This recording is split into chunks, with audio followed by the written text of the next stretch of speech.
I watched my dying wife's dream home get demolished while the HOA president smiled and checked items off her clipboard like she was grocery shopping.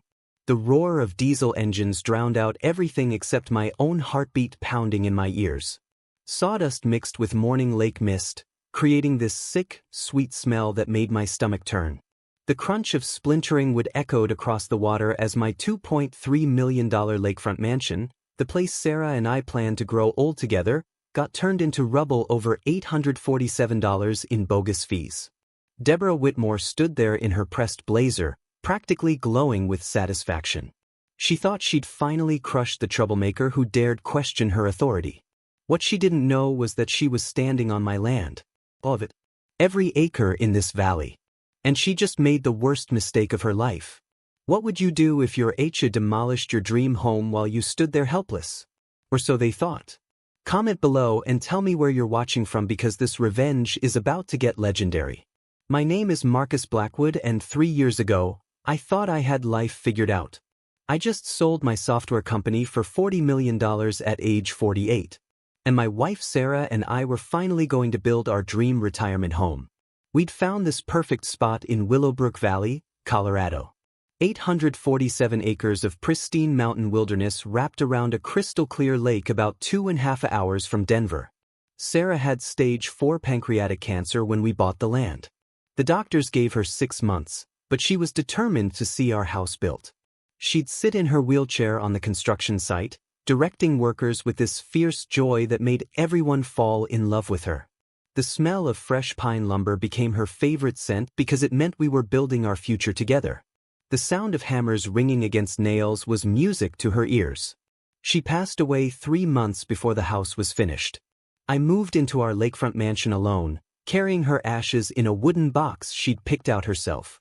Our 2 adult kids, Connor, 28, an architect in Denver, and Riley, 25, an environmental lawyer, helped me through those first brutal months. The place was everything we dreamed. 6,200 square feet of timber and glass with a wraparound deck that caught the sunrise over the mountains. Morning frost would crunch under my feet when I walked the wooden dock at dawn. The metallic taste of grief still sharp in my mouth. The community seemed perfect. 34 luxury homes, average value around $1.8 million, filled with successful professionals who'd escaped city stress. Old money families mixed uneasily with new tech wealth. Think country club meets Silicon Valley with all the charm you'd expect from that combination. Then I met Deborah Whitmore and my peaceful grief sanctuary turned into a war zone. She appeared at my door 2 weeks after I moved in, clipboard clutched like a weapon, wearing a smile that could freeze hell over. 58 years old, former corporate HR director who'd clearly missed her calling as a prison warden. Divorced with no kids. Just her and that massive house she'd inherited from her ex-husband's family money. She'd been HOA president for 7 years, ruling the valley like her personal thief. Your dock extends 12 and beyond approved specifications, she announced like she was delivering a terminal diagnosis. That's a $150 violation. I blinked. This dock was pre-approved by the previous board. I have all the documentation. Her smile turned predatory. Previous approvals don't supersede current standards. I'm the president now and I enforce current compliance. When I politely requested clarification in writing, like a reasonable human being, that $150 fine magically became $847. She called it an attitude adjustment fee for hostile correspondence.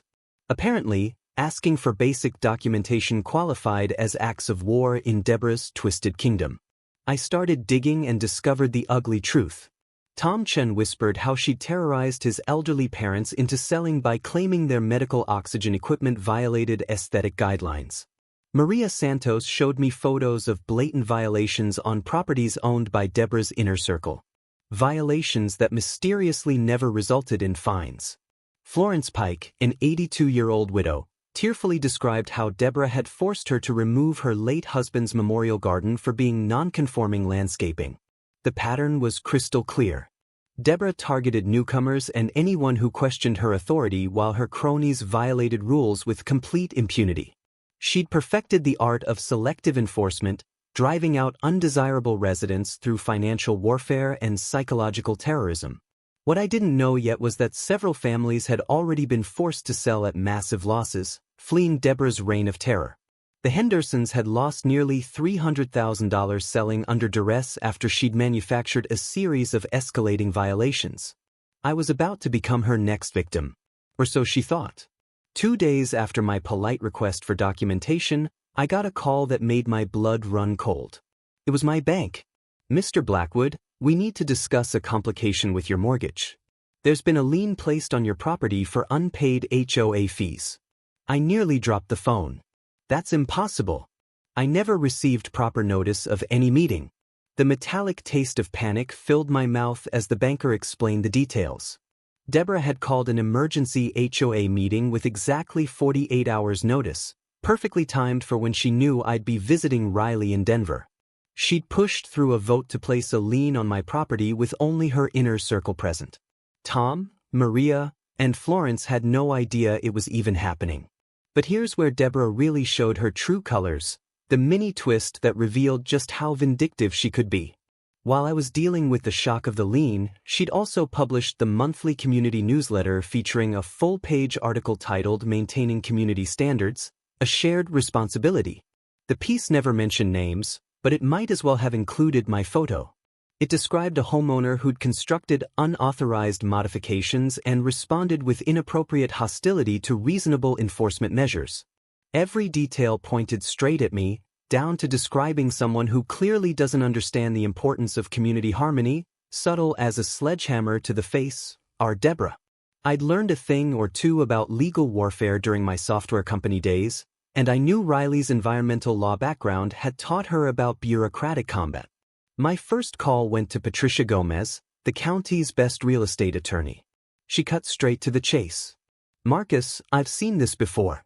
Colorado requires 30-day written notice before any lien proceedings plus proper meeting protocols.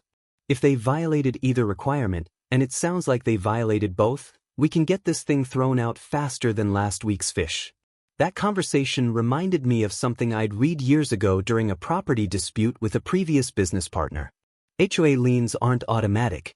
They have strict procedural requirements, and violations can void the entire process. It was like discovering your opponent had been playing poker with marked cards. Within 48 hours, I'd filed for a complete financial audit of HOA records and installed a state-of-the-art security system around my property. Call it paranoia, but those unmarked cars doing slow drive-abys at odd hours suggested Deborah's routine inspections were about to become a lot less routine. The sound of gravel crunching under expensive wheels became my early warning system. Tom Chen was the first neighbor to reach out privately. He slipped a note under my door that simply read, "She did this to the Hendersons too. Coffee tomorrow, 7 a.m. Lakeside Diner." Over bitter coffee that tasted like it had been brewing since the Clinton administration, Tom told me the real story. His elderly parents had lived peacefully in the valley for 15 years until his father needed an oxygen concentrator after a heart attack. Deborah declared the medical equipment an aesthetic violation because it was visible from the street through a window. The fine started at $50 a day, Tom said, his hands shaking as he stirred sugar into his cup. By month 3, they owed more than their Social Security income. They had to sell for $200,000 under market value just to escape. Maria Santos joined our quiet resistance next, showing me photos that made my jaw drop. Deborah's best friend had an obviously unlicensed room addition. The HOA treasurer's fence exceeded height limits by 3 feet. The secretary's landscaping completely blocked a fire hydrant, a legitimate safety violation if there ever was one. None of them had received so much as a warning letter. But the story that really lit my fuse came from Florence Pike. That sweet 82-year-old widow came to my door in tears, explaining how Deborah had forced her to remove her late husband's memorial rose garden. "I planted those roses on our 50th anniversary," Florence whispered, dabbing her eyes with a tissue. "Hold spent his last summer tending them." She said they weren't architecturally consistent with neighborhood aesthetics. The smell of those destroyed roses still lingered in Florence's yard. A sickly sweet scent of petals left to rot in the compost bin. That's when the full picture became crystal clear. This wasn't about property values or community standards. This was systematic targeting of anyone who didn't fit Deborah's narrow vision of who belonged in her valley. New money, elderly residents, anyone who dared question her authority. We were all marked for elimination. The stakes couldn't be higher. My home, my peace, and my ability to honor Sarah's memory were all under direct attack. But Deborah had made one crucial miscalculation. She'd picked a fight with someone who had both the resources and the motivation to fight back. And I was just getting started. 3 weeks into my legal challenge, Deborah decided to escalate from petty harassment to full-scale psychological warfare. It started with the anonymous complaints. 7 different violation notices arrived in my mailbox over 5 days, each one more ridiculous than the last. My landscaping was excessive and non-conforming. My security cameras created privacy concerns for neighbors. The outdoor furniture on my deck violated aesthetic guidelines. Even my mailbox, the same standard black box every house had, was suddenly not in compliance with community standards. The smell of fresh ink on those violation notices became as familiar as my morning coffee and about as welcome as a tax audit. But here's the mini twist that showed just how deep Deborah's corruption ran. She wasn't just making up rules as she went. She was retroactively changing them. I discovered this when Patricia pulled the official HOA bylaws from county records and compared them to the updated standards Deborah was citing. The sound of Patricia's pen scratching notes filled her office as she cross-referenced documents. Marcus, what she's doing isn't just unethical, it's textbook fraud. She's been quietly amending community rules without board votes, proper notice, or legal authority. Turns out our HOA president had basically appointed herself dictator and started rewriting laws to target specific people. I remembered reading about similar cases during my business days. Officials who thought they could change rules without following procedures always ended up in handcuffs. Eventually, my counterpunch came courtesy of Riley, whose environmental law background had taught her about bureaucratic investigation techniques. She'd spent her weekend digging through Colorado state databases and discovered something that made my blood boil. Deborah's ex-husband had been a county commissioner for 12 years. Dad, she's still using his old connections, Riley explained over a crackling phone connection. I found 3 county inspectors who work directly under him. Want to bet they're still doing favors for the ex-wife? That explained the surprise county safety inspection scheduled for the following Tuesday. Inspector Randy Fletcher showed up looking like he'd rather be getting a root canal carrying a clipboard thicker than a Stephen King novel. He spent 3 hours measuring everything from my stair risers to my deck railing heights, clearly fishing for violations. The metallic snap of his tape measure became the soundtrack to my growing certainty that this inspection had been choreographed in advance. But Randy didn't know about my secret weapon, comprehensive documentation.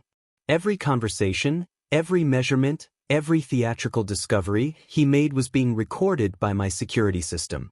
I'd learned during my software development years that when dealing with corrupt officials, video evidence beats their word every single time. Riley had also armed me with some interesting legal ammunition from her corruption cases. Colorado's Fair Debt Collection Practices Act covers HOAs, too. Organizations that threaten liens without proper documentation face $1,000 penalties per violation, plus attorney fees. It was like discovering your poker opponent had been playing with marked cards for years. When Randy discovered that my deck railing was allegedly 1 in too low, a measurement that somehow contradicted the original building inspector's approval, I knew we'd caught them manufacturing evidence. The community intelligence network was growing stronger, too. Tompkins weekend barbecues became our unofficial war room, where the smell of grilled burgers mixed with the taste of sweet revenge. Maria Santos had started photographing every violation Deborah ignored throughout the neighborhood, building a database that would make a federal prosecutor's mouth water. Even Florence Pike had joined our resistance, keeping a detailed log of Deborah's inspection visits with the precision of a Swiss watchmaker. She forced the Yamadas out 2 years ago, Maria revealed, flipping through her evidence folder. Claimed their Japanese garden violated native landscaping requirements that didn't exist until she invented them on the spot. Tom's knuckles went white around his beer bottle. The Parkers lost everything over their daughter's wheelchair ramp. Deborah called it an unapproved modification that affected property values.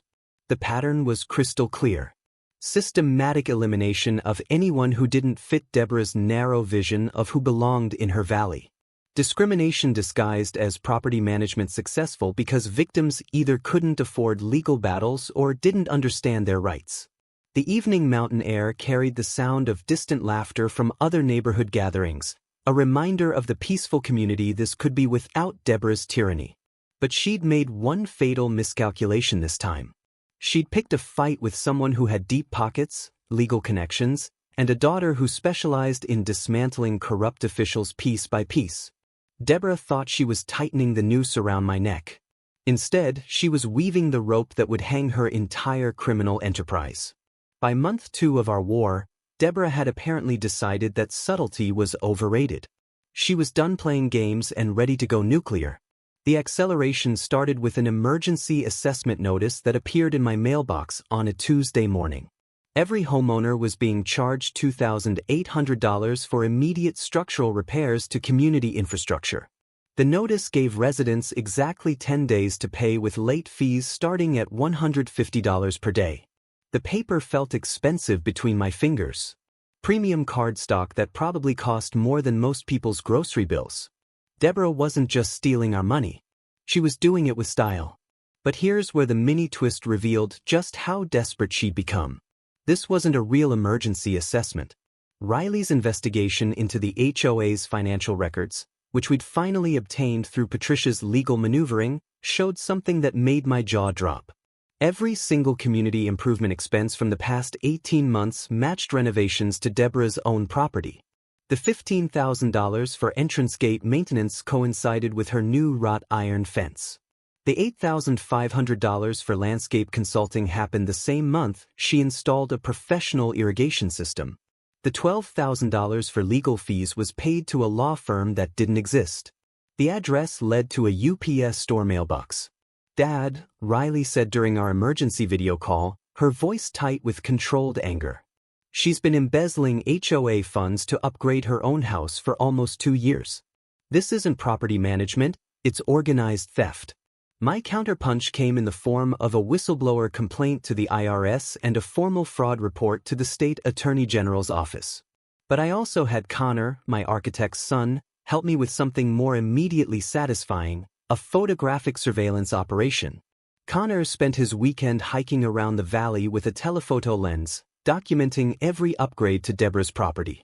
Her new kitchen, visible through massive windows she'd apparently forgotten provided zero privacy, featured granite countertops that matched the community kitchen renovation expense from 6 months ago. The custom deck overlooking the lake matched both the materials and timeline of another mysterious HOA expenditure. The sound of Connor's camera shutter clicking became the rhythm of our revenge symphony. I'd learned something valuable during a previous business dispute involving municipal contracts. When dealing with embezzlement, the IRS doesn't just investigate. They audit with the enthusiasm of bloodhounds following a fresh scent. Filing that whistleblower report was like releasing a pack of very well-educated wolves. Meanwhile, Deborah was spreading rumors about my mental health with the dedication of a gossip columnist. She'd started telling neighbors that grief over Sarah's death had made me unstable and potentially dangerous. According to her whisper campaign, my legal challenges were really just the desperate actions of someone who couldn't accept authority. The bitter taste of coffee during my morning calls with Patricia became associated with updates on Deborah's character assassination attempts. But our growing alliance of fed-up neighbors was becoming impossible to ignore. Tom, Maria, and Florence had recruited 8 other families who'd been pressured into silence by Deborah's previous campaigns.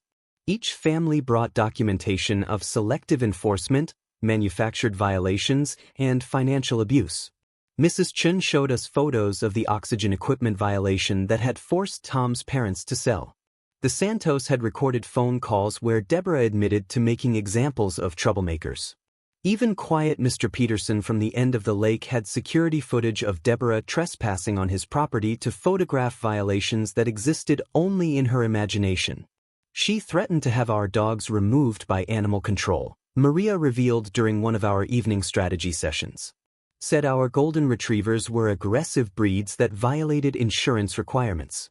Golden retrievers, Marcus. The most dangerous thing they've ever done is drool on someone's shoes.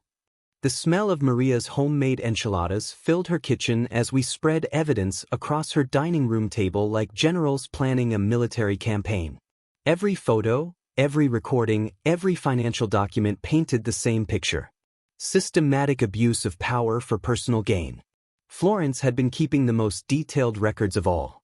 Her daily log read like a case study in corruption, documenting how Deborah's inspections always seemed to target the same families while completely ignoring obvious violations by her allies.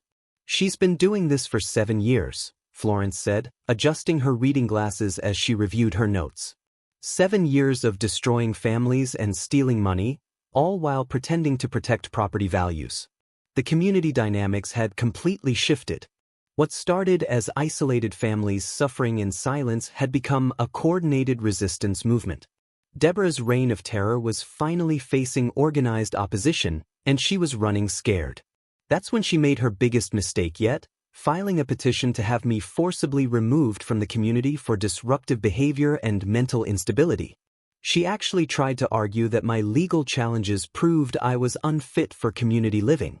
The evening air carried the sound of laughter from our impromptu victory celebration. Deborah had just handed us a defamation lawsuit on a silver platter, complete with documented lies and character assassination attempts. She thought she was delivering the knockout punch. Instead, she'd given us the evidence we needed to destroy her completely. Everything changed on a foggy Thursday morning in October when I drove to the county recorder's office to research HOA formation documents for Patricia's case. I was looking for procedural violations in how Deborah had been amending bylaws.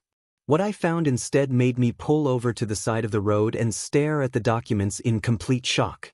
The musty smell of old paper and bureaucratic coffee filled the cramped records office as I scrolled through property deeds dating back to 2019. I was cross-referencing the original developer agreements when a familiar name jumped off the page: Blackwood Holdings LLC. My breath caught in my throat. Blackwood Holdings was the shell corporation my software company had used for real estate investments during Sarah's illness.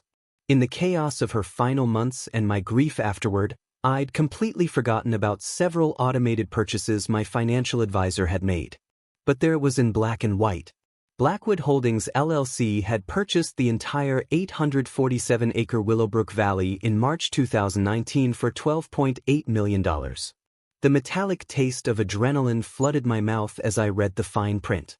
The original developer, Willowbrook Estates Incorporated, had only bought development rights, not fee. Simple ownership of the underlying land. Every single house in the valley, including Deborah's, existed on 99-year ground leases from the true landowner, me. I owned every blade of grass Deborah was standing on.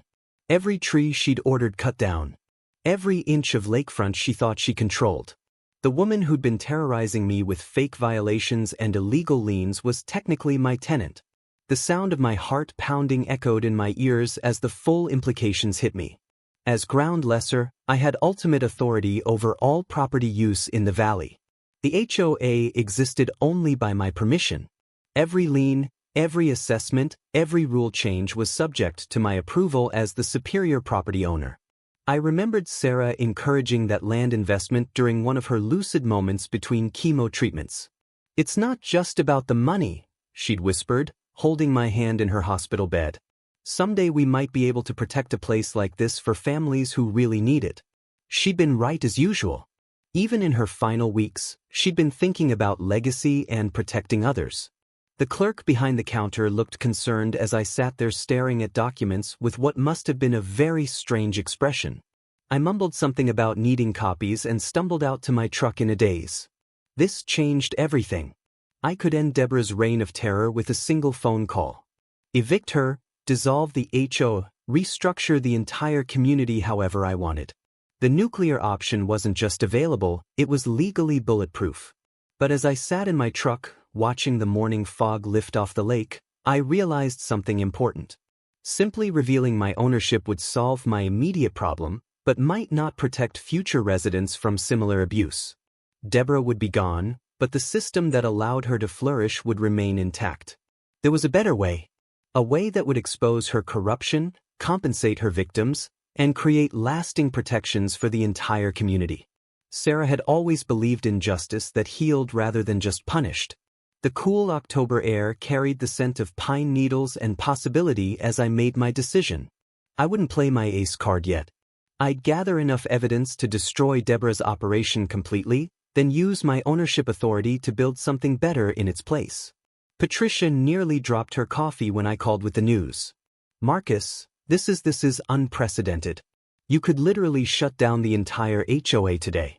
I know, I said, watching an eagle circle over the lake that I apparently owned. But I want to do this right.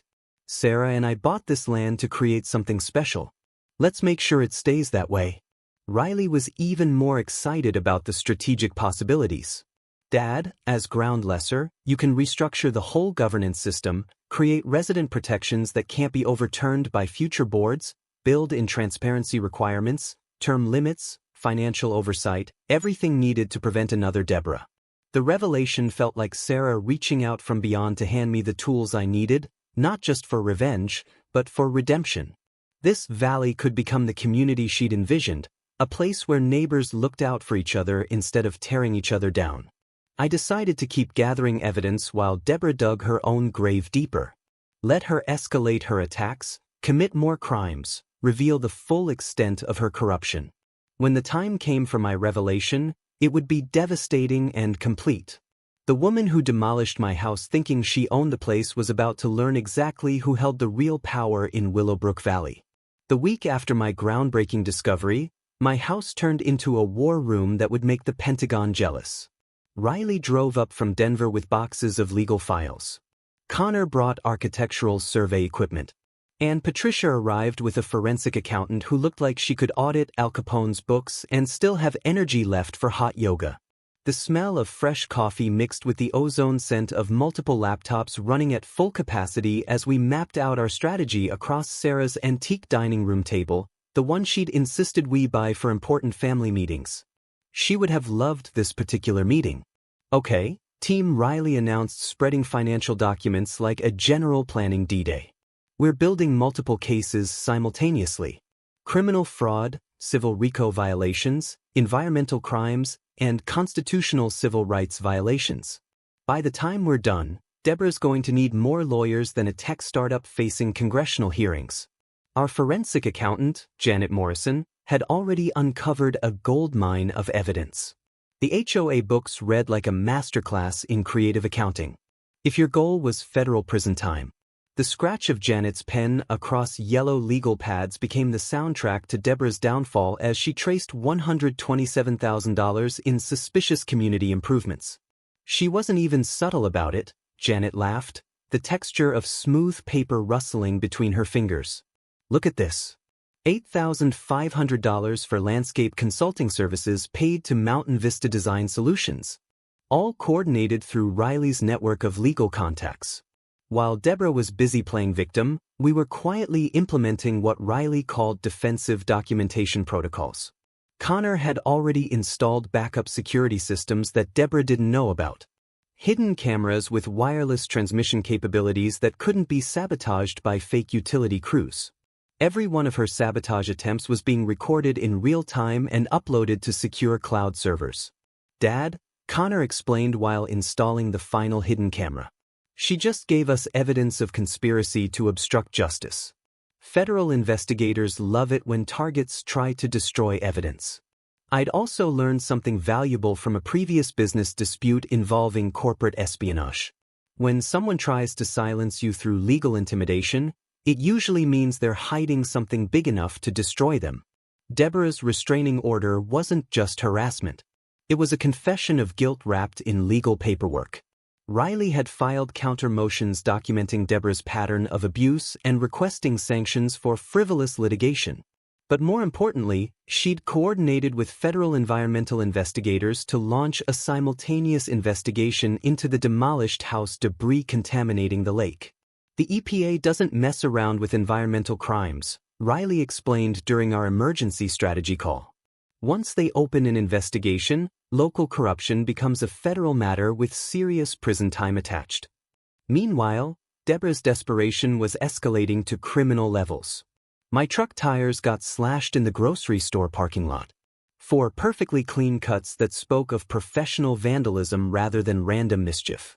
Anonymous complaints were filed with the state licensing board about Riley's law practice, claiming she was operating outside her jurisdiction and pursuing frivolous environmental claims. The sound of my phone buzzing with threatening voicemails became a daily reminder of how cornered Deborah had become. But she saved her most vicious attack for last, a social media campaign questioning my mental health. Fake Facebook accounts started posting about a grieving widower who'd lost touch with reality and was taking out his emotional problems on innocent neighbors. The posts included out-of-context photos of me taken during my security camera installations, making normal maintenance work look like paranoid surveillance activities. The bitter taste of defamation mixed with coffee during my morning calls with Patricia, who was documenting every false post for our inevitable lawsuit. Marcus, she's handed us a textbook defamation case. Patricia said, screenshots printing in the background. Written lies published to third parties, causing reputational damage. It's like she's following a how-to guide for getting sued into oblivion. Our community intelligence network was capturing everything. Tom had recorded phone conversations where Deborah admitted to making examples of troublemakers. Maria's hidden cameras had caught the fake utility crew cutting my security cables. Even Florence had audio of Deborah coordinating the social media attacks with her inner circle. The smell of fresh evidence folders filled Patricia's office as we prepared our nuclear response. Every act of sabotage, every false statement, every attempt at intimidation was meticulously documented and cross-referenced with federal law. Connor's hidden cameras had captured Deborah's crew vandalizing my property while she watched from her car, clipboard in hand like she was conducting a symphony of destruction. The footage was so clear you could read her license plate and see her checking items off her list. But the most damning evidence came from audio recordings of Deborah's increasingly frantic phone calls captured by surveillance equipment she didn't know existed. Her voice had taken on a desperate, almost manic quality as she coordinated attacks and tried to silence witnesses. "We need to speed this up." Her voice crackled through the speakers during one of our evidence review sessions. "If the feds start digging into the books, we're all going to prison." The evening mountain air carried the scent of victory as we realized Deborah had just confessed to federal crimes on tape. Her desperation had transformed her from a clever predator into a panicked amateur, making mistakes that would destroy her entire operation. She thought she was cornering me with intimidation and sabotage. Instead, she was providing the final pieces of evidence we needed to demolish her completely. By the morning of our planned confrontation at the annual HOA meeting, Deborah had apparently decided that if she was going down, she'd take me with her in the most spectacular way possible. Her final gambit was breathtaking in its audacity and stupidity. An emergency demolition of my house based on a fabricated structural safety report. I woke up at 6 a.m. to the thunderous roar of diesel engines and the metallic screech of hydraulic equipment. Through my bedroom window, I watched a convoy of demolition trucks rolling down my driveway like an invading army. The smell of exhaust fumes mixed with morning lake mist created this surreal apocalyptic atmosphere. Deborah stood 50 feet away in her perfectly pressed blazer, clipboard clutched against her chest, wearing the expression of someone who just won the lottery. Next to her stood Randy Fletcher, the corrupt county inspector, holding official-looking papers that apparently declared my house an immediate structural hazard requiring emergency demolition. The sound of my heart pounding competed with the rumble of heavy machinery as I threw on clothes and ran outside. "Stop!" I shouted at the demolition crew foreman. "This is my property." "You can't just..." "Sorry, sir," the foreman called back, his voice barely audible over the engine noise. "We have a county demolition order signed by the building inspector. Says the structure is unsafe and poses immediate danger to the community." That's when I noticed the sheriff's deputies positioned around my property, clearly there to prevent me from interfering with Deborah's grand finale. The mini twist that showed just how far she'd fallen into criminal behavior. She'd convinced local law enforcement that I was mentally unstable and potentially violent. "Mr. Blackwood." Deputy Martinez approached with his hand resting casually on his service weapon. "We need you to step back and let the professionals handle this safety situation." The metallic taste of helplessness flooded my mouth as I watched the demolition crew position their equipment around the house Sarah and I had planned together. Deborah had timed this perfectly. The morning of the HOA meeting, when everyone would be watching, designed to demonstrate her absolute power and my complete defeat. But what Deborah didn't know was that we'd been prepared for exactly this scenario. Connor was already live streaming the entire demolition from multiple hidden camera angles, uploading everything to social media platforms and news outlets. Riley had federal marshals en route with environmental protection orders. Patricia had news crews scheduled to arrive during peak destruction for maximum media impact. The sound of splintering would echoed across the lake as the first hydraulic arm punched through my living room wall. The room where Sarah had spent her final months planning our future together. I forced myself to watch, knowing that every moment of this destruction was being recorded as evidence of Deborah's criminal conspiracy. Tom, Maria, and Florence had organized covert witness protection, positioning themselves throughout the community with cameras and recording equipment. What looked like random neighbors out for morning walks were actually our intelligence network documenting everything for federal prosecutors. The bitter smell of sawdust mixed with drywall dust created a choking cloud that drifted across the lake as my house disintegrated beam by beam. Deborah's smile grew wider with each crash of falling timber, her clipboard becoming a conductor's baton orchestrating my apparent destruction. But the beautiful irony was that she was actually conducting her own funeral march. Connor's hidden cameras captured every moment of her obvious enjoyment, creating evidence of malicious intent that would destroy any claim of legitimate safety concerns. The audio pickup was so clear you could hear her humming softly as she watched my dreams turn into rubble. The community was gathering now, some residents drawn by the noise, others arriving as part of our coordinated witness protection plan. I could see horror on their faces as they realized Deborah had escalated from financial abuse to outright property destruction. "My God," I heard Mrs. Peterson whisper to her husband. "If she can do this to Marcus, she can do it to any of us." The sound of approaching sirens carried across the morning air, not more local deputies, but federal vehicles responding to Riley's environmental emergency calls. The EPA doesn't take kindly to improper demolition debris disposal, especially when it contaminated protected waterways. Florence was live streaming the destruction on Facebook, her elderly voice shaking with outrage as she narrated Deborah's crimes for thousands of viewers. "This is what happens in America when corrupt officials think they're above the law," Florence announced to her growing audience. Maria had positioned herself to capture Deborah's reactions, documenting every smile, every checked item on that clipboard, every moment of obvious satisfaction. The footage would become Exhibit A in our malicious prosecution lawsuit. The rumble of falling walls mixed with the distant sound of helicopter rotors as news crews began arriving right on schedule. Patricia had timed the media coordination perfectly. Peak destruction, maximum visual impact. Federal investigators arriving simultaneously. But the most beautiful moment came when I spotted Riley's car cresting the hill, followed by a convoy of federal vehicles with EPA logos blazed across their sides. Deborah's victory celebration was about to become her arrest warrant. The morning sun broke through the clouds just as the last wall of my house collapsed, sending a shower of golden sawdust across the lake surface. Deborah raised her clipboard in triumph, completely oblivious to the federal agents approaching from behind. She thought she'd destroyed Marcus Blackwood. Instead, she just provided the final evidence needed to destroy herself completely. And in about 30 minutes, she was going to learn exactly who owned every grain of sand she was standing on. The taste of sweet revenge mixed with mountain air as I prepared to attend the most satisfying HOA meeting in history. The community center had never seen anything like this.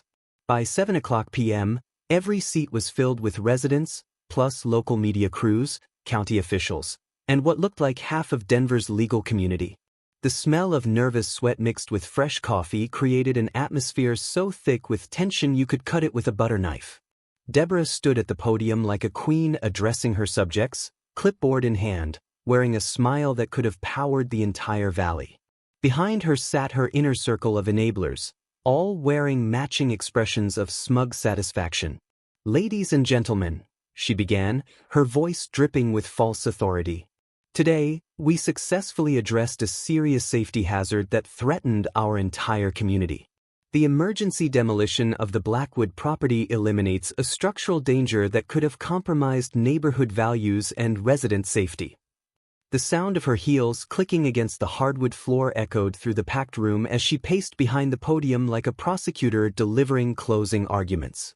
"I hope this action demonstrates our commitment to maintaining the standards that make Willowbrook Valley the premier residential community in Colorado," she continued, checking items off her clipboard with theatrical precision.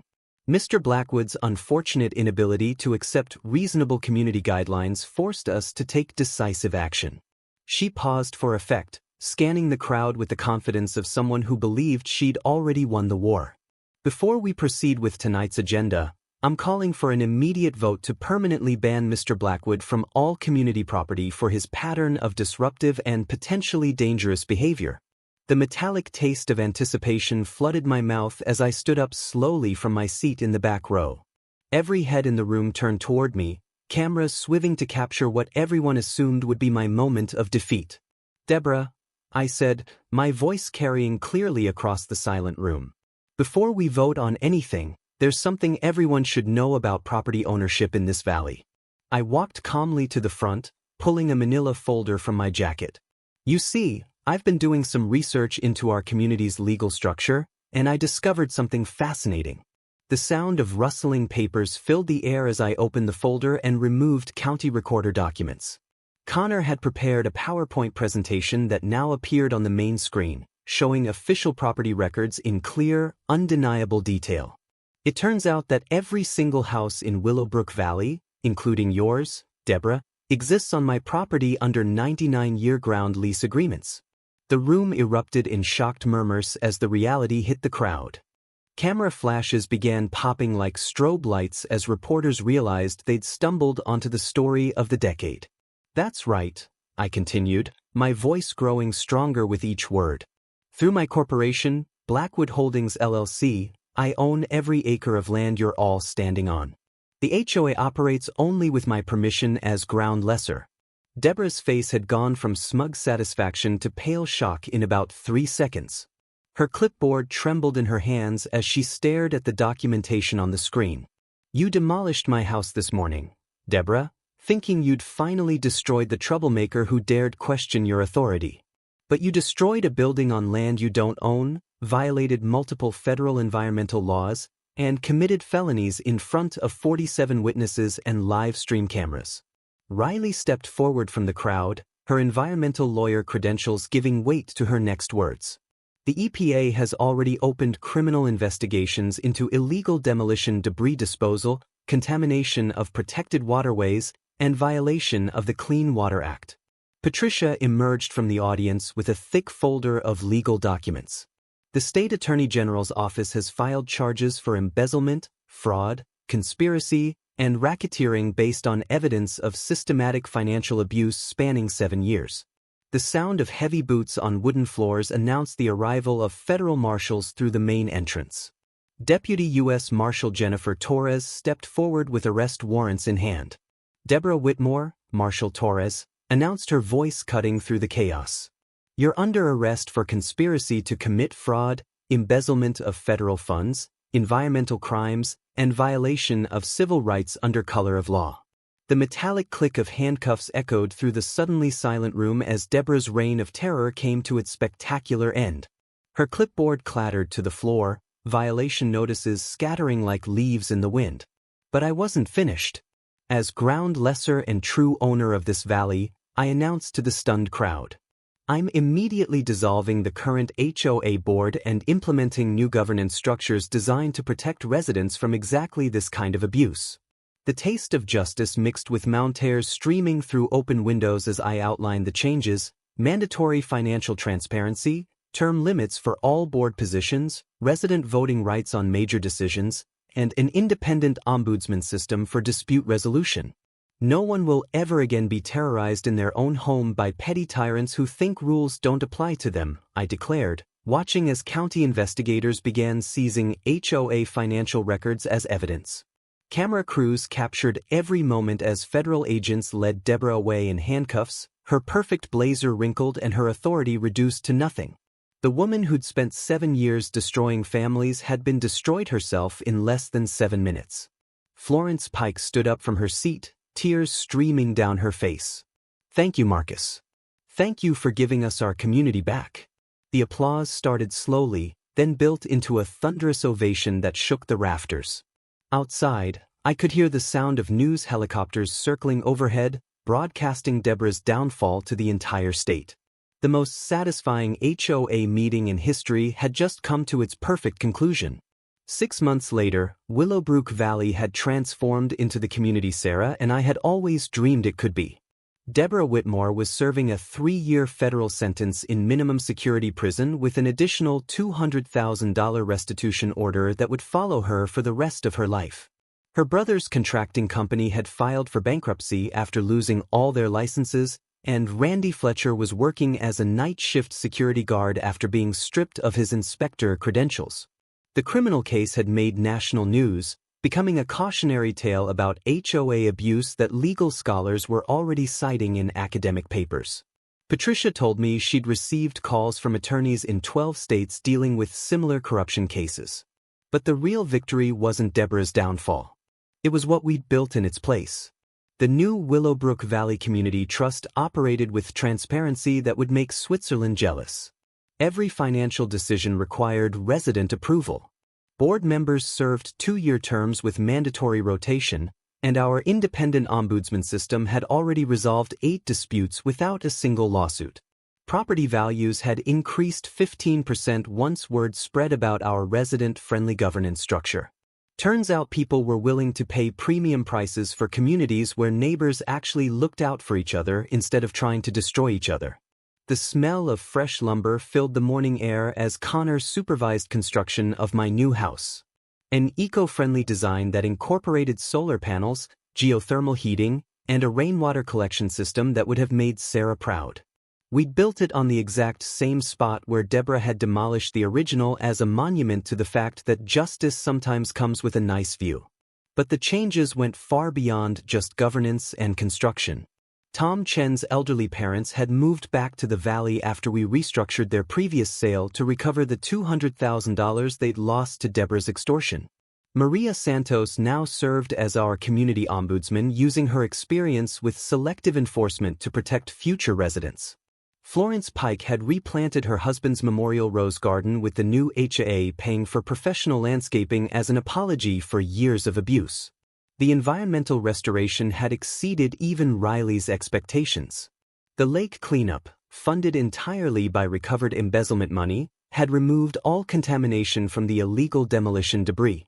EPA monitoring showed water quality had returned to pristine levels, and we'd actually received a state environmental stewardship award.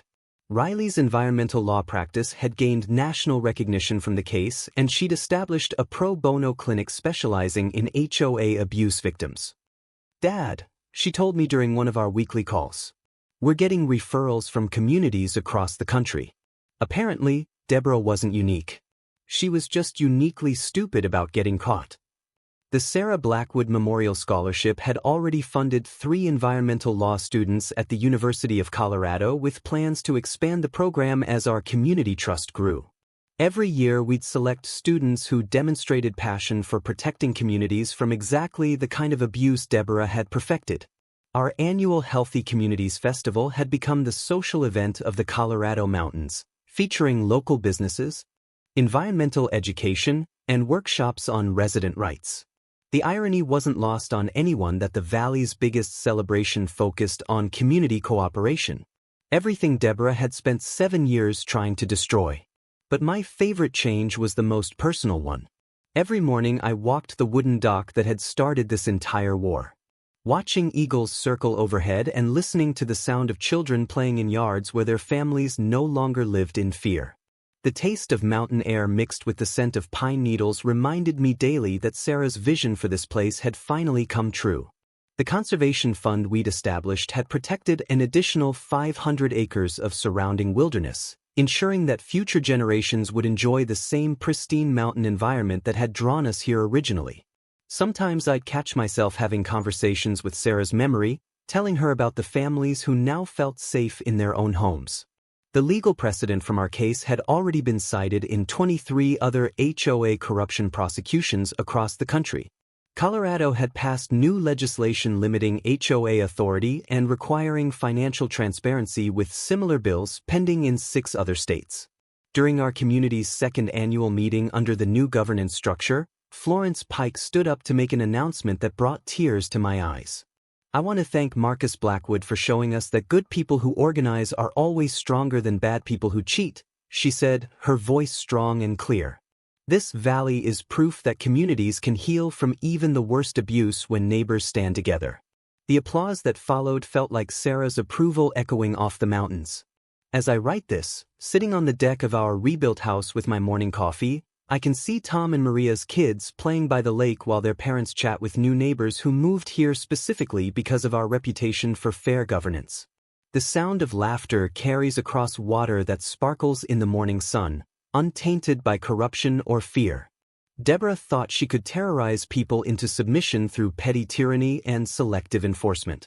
Instead, she taught an entire community that standing together against bullies creates something stronger and more beautiful than anything individual wealth can buy.